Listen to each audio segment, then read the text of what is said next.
Welcome to Vintage Gaming Memories. Shall we play a game?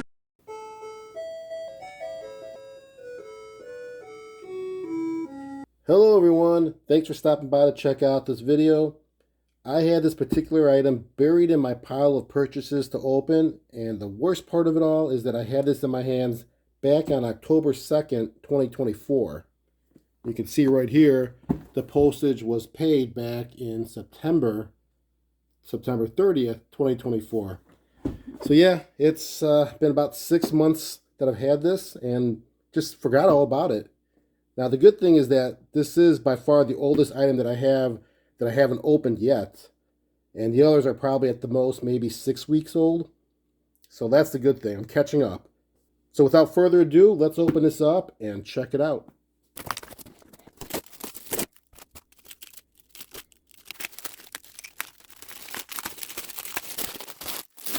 Here it is. This is the 1983 Spectravideo CompuMate computer keyboard for the Atari VCS and the Sears Video Arcade. Now this is another rare type of item to find in today's world, and I do say that loosely because if you frequent the Atari Age forums, you might recall a discussion of its rarity being questioned, but that was about 15 to 20 years ago. In the past few years, I'd say it's pretty rare because I did find it difficult to even locate one. However, I did purchase a brand new and sealed version of this back in April of 2023. But when I opened it up, it didn't work at all. Which is why I went for this one, which I'm hoping to at least show you all the built-in features it has, and how one would have loved to get this back in 1983. Now first, let's check out this box, and kind of concerned already. The seller said this was brand new, so I'm expecting this to never have been opened, but we'll find that out shortly. Already you can see the box is kind of crumbled up here. Unfortunately, I don't have pictures of this listing anymore because it's been so old. It does have its tape on here, but who knows if that was retaped. So it's sealed in that sense. Same, well, this side is sort of sealed.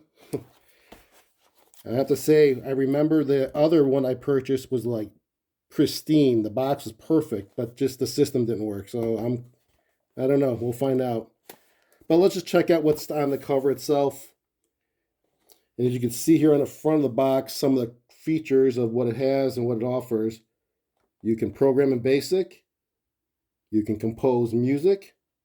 And you can actually paint pictures in 10 colors. Some more information on the side here. No additional power supply needed, which is nice.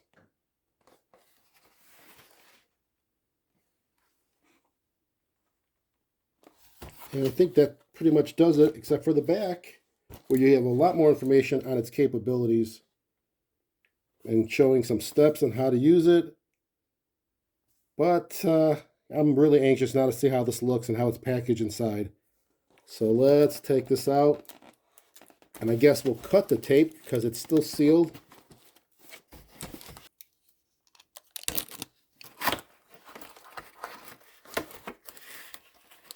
Actually, it's sealed over here as well.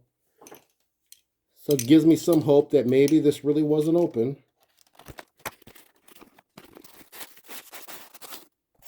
All right, well, this is a good sign. It looks like everything is enclosed like it would have been brand new.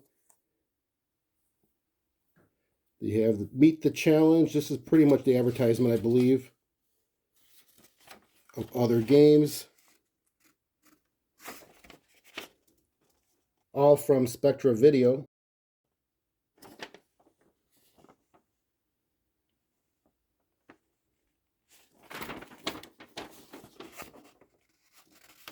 A little cameo here for the QuickShot joystick.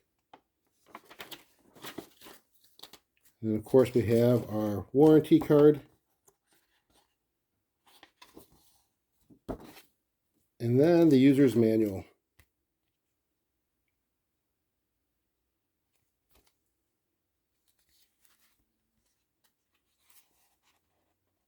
So this looks nice. So far so good.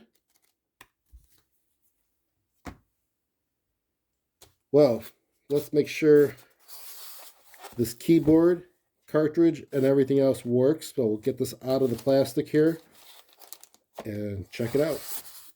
Okay, now that this can breathe, we can take a look at it a little bit closer. So you can see this keyboard here. It's a 42 key sensor touch keyboard, similar to the Atari 400, but not really. It is raised. As you put your fingers across the keys, you could feel a little bit of a bump for each key. So you can tell in time that can definitely wear out and eventually not work.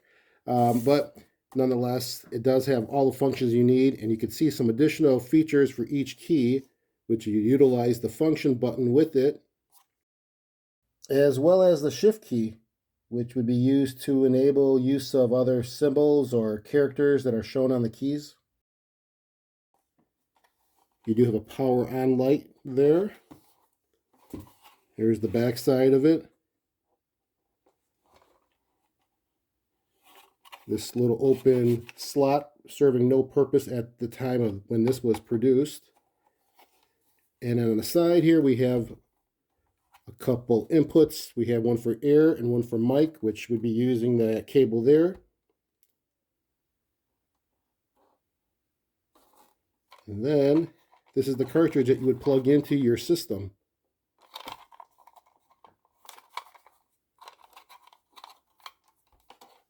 So that would go right into the cartridge slot of the 2600. And then the two other little cables that are hanging out, one would go to the left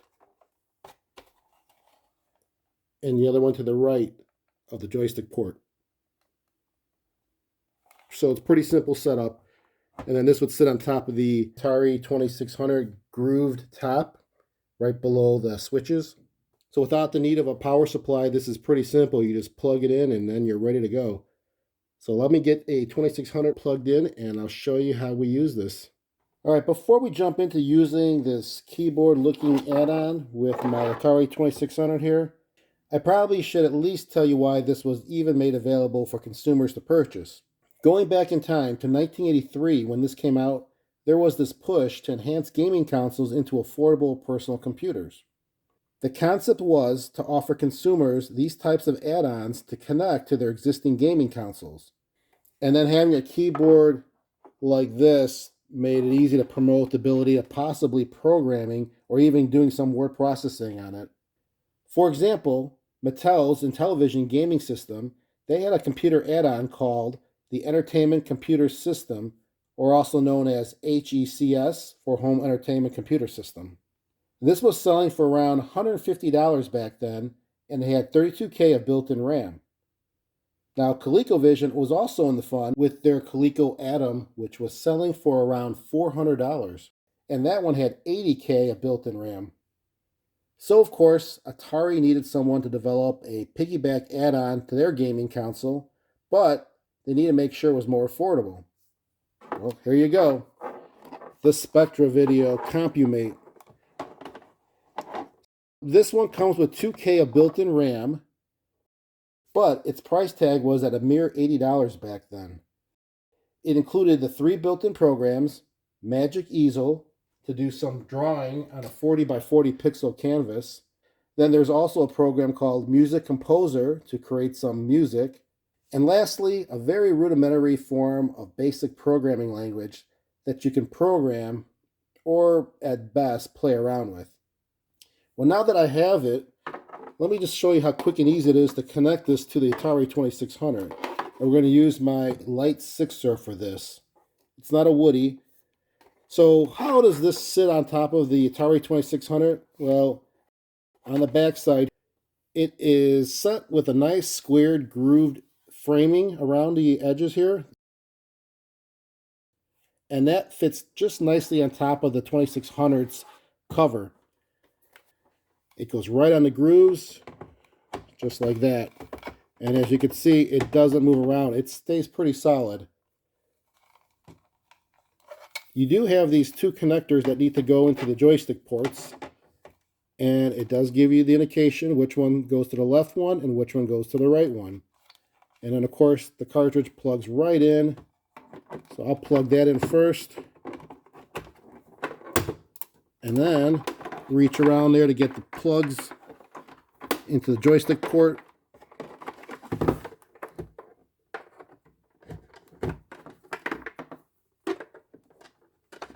And there you have it. Pretty simple. No power cord to plug in for that. It just uses the power from the Atari 2600, and we're ready to go. So what I'm going to do here is do a split screen so you can see what's being outputted to the video and then see what functions I am using on the keyboard. So before I go ahead and split the screen, let me just show you things on this keyboard, just to call them out. On the top row here, you see some different colors above the keys. Those are the 10 different colors you can choose, and that can be very useful, of course, with the graphic program. And that's where the graphic program toggles in, using the function key and the graphic button. Also next to that is the text one, which is the basic programming, and then music. So those are the 3 different programs that I just mentioned that you can toggle between. Also on the keyboard here, you see on some keys there's some writing in red right inside the key itself. This says do, re, mi, fa, so, la, ti, do. So you know what that's going to be. That's all music related, which will be working with the music program. And then you can see some arrows on these 9 keys, or actually 8. 3 here, 3 on top, and 1 on each side. This directional arrow keys is used for the drawing one, which would be the graphics program. Along with, of course, I just mentioned the color. And then the other keys have some other functions like programming logic, as well as the letters themselves. We'll get into that a little bit further, but first let me go ahead and try to connect this, turn it on, and see what comes up. All right, we are ready to go. I have everything plugged in, and as you can see, the static on the television. So let's turn the power on to the 2600 and see what happens.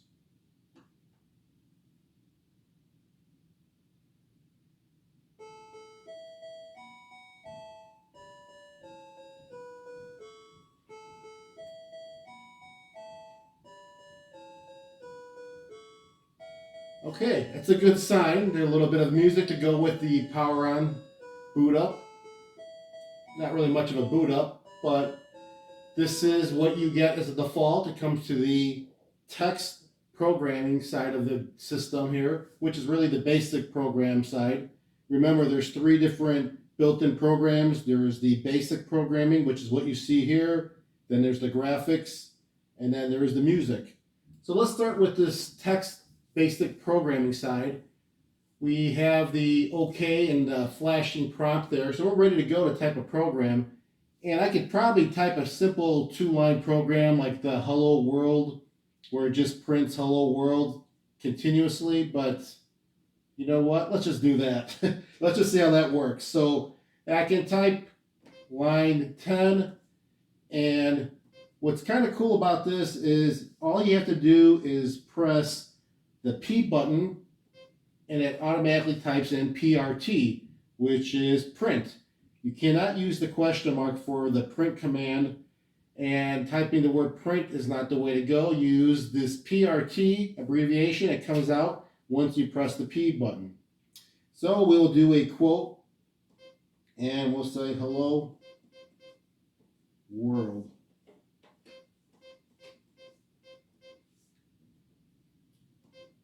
Press enter to get to the next line, 20.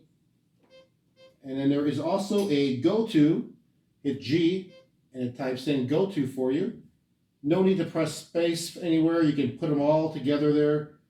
And we'll go to 10, enter. And then we'll do run. And yes, there is also a run shortcut. It's the R button. And there we go. Now we can press enter. And just like we expected it to do, hello world. Like I said, it's a very rudimentary form of BASIC. Not much as far as what you can program on here. You have limited number of function keys. You cannot type certain functions that you would do normally in BASIC, whether in Microsoft BASIC or Atari BASIC. I'm not sure what value you might get out of this, except for maybe a first impression of BASIC and learning some little bit of programming like print statements, doing randomization of numbers. There's some examples also in the book, but I just wanted to get you to look at and see how really interesting it is on using commands, and you're limited to space too, what you can see on the screen. Enough of that. That is the basic or text function on the Spectravideo CompuMate. So now if I go and break out of this, which I just have to do the function and the break, which is the B button, it'll break out of it. And if I go and hit function and graphic, we are now in the graphics program. We have 10 different colors to choose from, and I can change the background by holding the function key and pressing 1, 2, 3, 4, and keep going all the way through until I get to 0. And those are the 10 colors I can choose for the background. Let's go back to blue. And for the cursor that you see in the middle of the screen, I can move them around by pressing the E, R, T, D, G, C, V, or B buttons, which is my directional buttons. And those 8 different keys will also allow me to draw on the screen. So let's choose a color for that. What you do is hit the draw button, which is the J button. And now the cursor stops blinking. Let's choose a color for that. So I will go function and we'll go red. So go function 1. And now it's red. So let's move that cursor around and you see the color. Now, one thing about this graphics program that is kind of, I guess, disappointing maybe in a way, is that you cannot change that color to be multicolor. It's one color at a time. So I can't start another plot of pixels with a different color. I am stuck with only one color on here. But I can change it all on the fly. So right now as we're looking at red, if I hold the function key down and let's say I want to go with a different color, like we'll go with function 7. Well, you don't see anything on 7. Let's go 8, because 7 is actually going to blend in with blue. 8 will give you a little bit of a color there. Black was 9. White is 0. That pops. 3 is yellow. We'll do yellow for now. So that's how that works. Now, if I want to save what I just created on here, I have 6 slots that I can save my graphics work, and that's slots 1 through 6. So all you have to do is hit the function and store button, which is the Z, and then press one of the slots from 1 through 6. So I want to hit 1, and that is stored in slot 1. So let's go ahead and press, let's say, slot 2, which is nothing's in there. And you can see it clear the screen. But if I press 1, it brings it back. Also, I should mention there are 2 images already on here that's built in that you can look at, and that's in slots 7 and 8. 7 is a snowman with some Christmas tree theme background and snow. And then number 8 is the world. You have the blue oceans and, of course, the land in green. And then that is it. So now I have something in 1. Let's go ahead and create something else in slot 2. What I'm going to do is just kind of copy this and maybe just change the color. I'll hit draw, which is the J. And let's just change the color to, let's say, white. And we'll change the background, which you have to hit the space. And then function, we'll go yellow.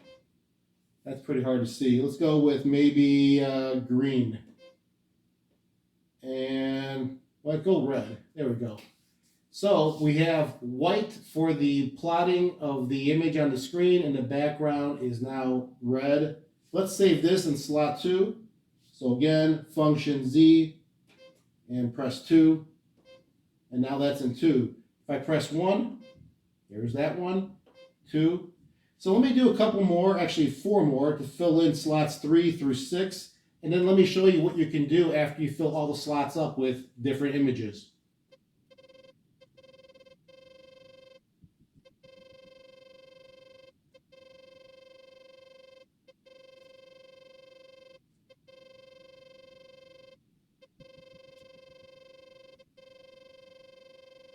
All right, I'm going to save that one into slot 3.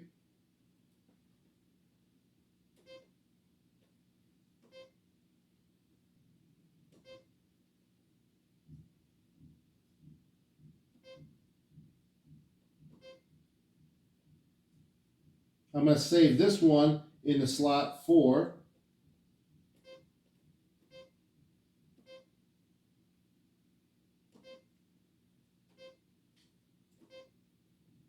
I'm going to save this one in the slot 5.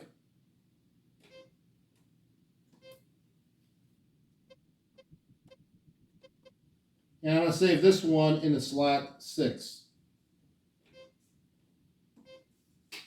So if I press 1 through 6, you'll see the different images that I saved. That's 1, 2, 3, 4, 5, and 6. Now what's kind of cool about this is that you can make animation occur by having it go through all 6 of those slots of images. And all you have to do is hit the L key, which is for autoplay.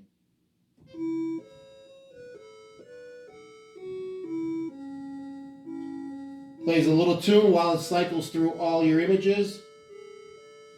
If I hit a key, it'll stop. So that's kind of cool. It may take some time to figure out some animation, but it's a pretty cool little feature. And this graphics program is definitely something I could see playing for quite a few hours and trying to create something and then saving this off onto your cassette, which you can connect this to a cassette recorder and load and save onto it so you don't lose the work you've done. Now, the last option on here, or the last built-in program on here, is the music program. All you have to do for that is hold the function and music button, which is the M. And now we are in the music program mode. So you see on top, there's channel 1 and channel 2. And on the bottom there, you see the little less than sign. That is showing it's on channel 1. If I hit the greater than sign, it shows that now that would be for channel 2. So I can put notes on either channel, and top keys, the top row keys, Q, W, E, R, T, Y, U, I, O, P, all have different tones. We'll just go through them real quick.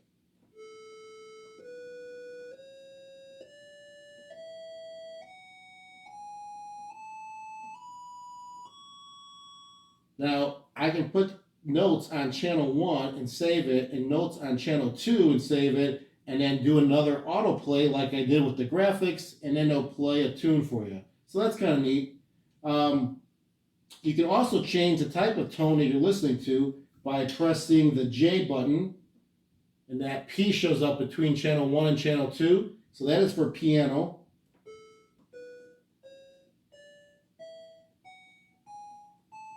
If I hit the K button, you have an O, that's for an organ.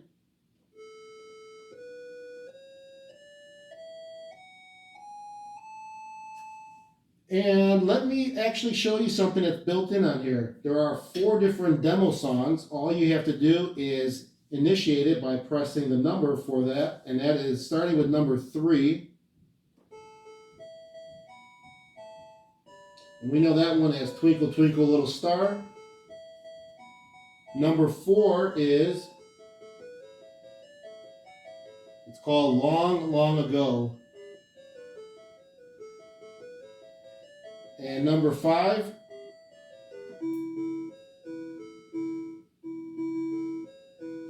Jingle Bells. And last, number 6, and that is My Bonnie. If I press the key, it'll stop. So you have 4 built-in songs just to listen to, and you can get an idea of what capabilities you may have with this if you have the patience to program the tones and the timing, the tempo, all the notes that you need to create a song. I mean, yes, you can just press buttons.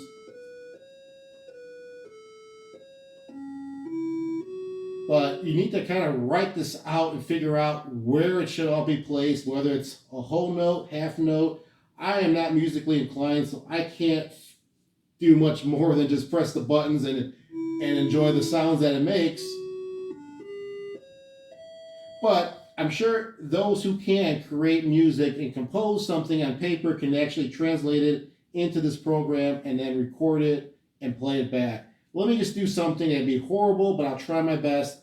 What I'm going to try to do now is play some notes and save them, and then do it on both channels and then play it back for you. So let's just see how this works. We'll go with that note, and we're going to press enter, and then we use that note for channel 2 and hit space to go to the next line. And for channel 1, enter. Channel 2 we'll go with and enter. Next line. I'll keep doing this, and then I'll come right back to play this, and we'll see how this sounds.